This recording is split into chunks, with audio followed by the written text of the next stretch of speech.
A blast to the past yet again with Wesley. And an update on last night's game with our basketball guys.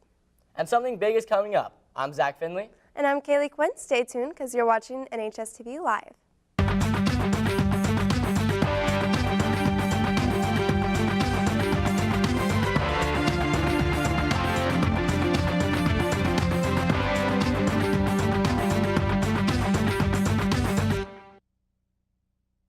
Kier isn't here today, and I've never done this before, so it's a first for all of us. It's all right, though. The show must go on, and we've got your sports update. So let's get started. As I hope you all know, boys basketball competed in the semifinals of state last night, and as we all hoped, they pulled through, winning 65-54. I know you know exactly what that means. Your boys are going to be competing at the state championship game, so be sure to go out and support. I know they're as hungry for the title as we are. I know that they're all hyped for the basketball boys, and it's not over yet. One of our sports reporters, Morgan Owens, was at the game last night and talked to one of the players. I'm here with Julie and Smith after they just won their semifinal game at the state championship in San Antonio. How do you feel? Good. Good? Are you excited for the game on Saturday now? Yeah. What are some things you're going to change? I mean, we won, so don't want to change that, but I guess we got to play harder and get more rebounds. How do you think you did tonight? Good.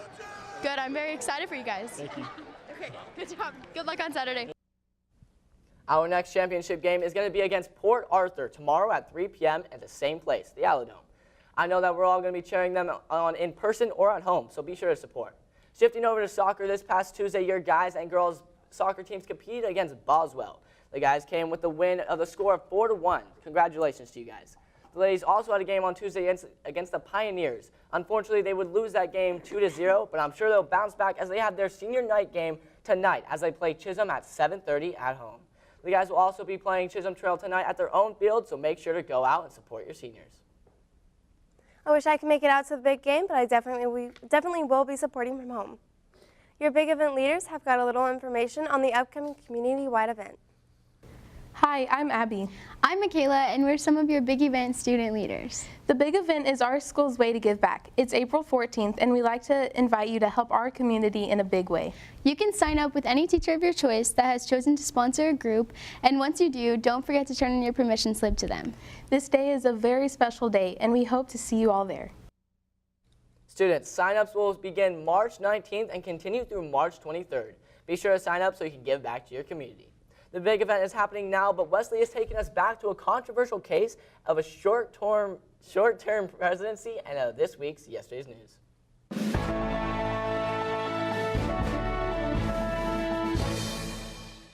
Good morning, Texans, and welcome back to Yesterday's News. I may not have the latest stories, but I certainly have the greatest stories ready for you this week, so let's get right into it. Our top story takes us back to the 13 colonies as a protest turns bloody and sets a revolution in motion. Yesterday was the anniversary of the so-called Boston Massacre, when a group of American colonists were fired upon by British troops after taunting them in the street. They weren't ordered to fire, however, and one accidental shot was enough to cause the soldiers to panic and fire their own guns. Accident or not, though, it resulted in the death of 5 colonists and became a rallying cry for American independence. The soldiers were charged with manslaughter and represented in court by none other than John Adams, independence advocate and future president. From an event that helped form the nation to one that helped tear it apart, we flash forward nearly 100 years to the Supreme Court's infamous Dred Scott decision. The verdict came at the end of a long and controversial case and ruled that settlers were free to practice slavery in the Western territories. The decision was met with outrage by abolitionists who had been fighting for years to keep slavery out of the territories. 3 years later, they would literally be fighting to end slavery as the issue boiled over into civil war. This week saw the inauguration of many famous presidents over the years, but the commander-in-chief I'd like to talk about today is one William Henry Harrison, and if you've never heard of him, well, that's kind of why I'm bringing him up.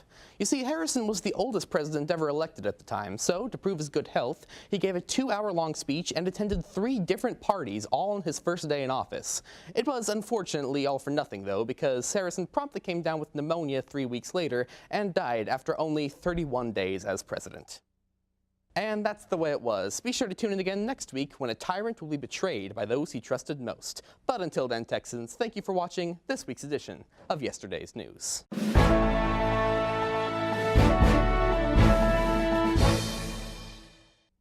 Be sure to tune in next Monday because Kier has all of your sports from over the break. Thanks for watching, Texans. This has been NHSTV Live.